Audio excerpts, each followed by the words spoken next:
Kim Namjoon, যিনি RM নামে পরিচিত, তার জীবনের গল্প অনেক অনুপ্রেরণামূলক। দক্ষিণ কোরিয়ায় একটি সাধারণ পরিবারে জন্ম নেওয়া নামজুন ছোটবেলা থেকেই পড়াশোনায় খুব ভালো ছিলেন।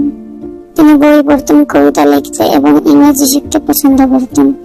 ছোটবেলায় জনপ্রিয় টিভি সিরিজ ফ্রেন্ডস দেখে তিনি নিজের চেষ্টায় ইংরেজি শিখেন। স্কুল জীবনে তিনি র‍্যাপ ও হিপ হপ সঙ্গীতের প্রতি আকৃষ্ট হন। খুব অল্প বয়সে তিনি গান লেখা শুরু করেন। তার পরিবার শুরুতে সঙ্গীতকে পেশা হিসেবে নেওয়ার ব্যাপারটা পুরোপুরি সমর্থন করেনি, কারণ তারা চেয়েছিল তিনি পড়াশোনায় মনোযোগ দিন। কিন্তু নামজুন নিজের স্বপ্ন ছাড়েন না। কিশোর বয়সে তিনি অডিশন দিয়ে প্রশিক্ষার্থী হন। তখন তার সামনে ছিল অনেক চ্যালেঞ্জ, কঠোর অনুশীলন, দীর্ঘ সময় কাজ এবং ভবিষ্যৎ নিয়ে অনিশ্চয়তা। অনেক সময় তিনি ভেবেছিলেন হয়তো সফল হতে পারবেন না, তবুও তিনি হাল ছাড়েননি।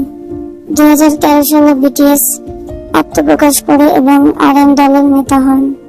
শুরুতে দলটি খুব বেশি জনপ্রিয় ছিল না। তাদের গান ও পারফরমেন্স নিয়ে সমালোচনা হতো, কিন্তু আরএম সবসময় সদস্যদের উৎসাহ দিতেন এবং সামনে এগিয়ে যাওয়ার সাহস যোগাতেন।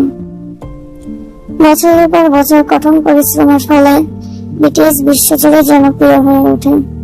আরএম তার বুদ্ধিমত্তা, নেতৃত্ব ও গভীর চিন্তাধারার জন্য বিশেষভাবে পরিচিত হন। তিনি শুধু গানই লেখেন না, নিজের অনুভূতি ও জীবনের অভিজ্ঞতা গানের মাধ্যমে প্রকাশ করেন। বিশ্বের বড় বড় মঞ্চে পারফর্ম করার পর পাশাপাশি ইউনাইটেড নেশনস এ বক্তৃতা দিয়েছেন এবং তরুণদের নিজেদের ভালোবাসতে ও স্বপ্ন অনুসরণ করতে উৎসাহিত করেছেন। আরএমের জীবনে সবচেয়ে বড় শিক্ষা হলো সফলতা একদিনে আসে না। কঠোর পরিশ্রম, ধৈর্য এবং নিজের স্বপ্নের প্রতি বিশ্বাস থাকলে বড় লক্ষ্য অর্জন করা সম্ভব। আজ আরএম শুধু একজন শিল্পী নন, তিনি লাখো মানুষের জন্য অনুপ্রেরণার প্রতীক। তার জীবনের গল্প দেখায় যে সাধারণ একজন তরুণ নিজের চেষ্টা ও অধ্যবসায় দিয়ে বিশ্বজুড়ে পরিচিত হতে পারে।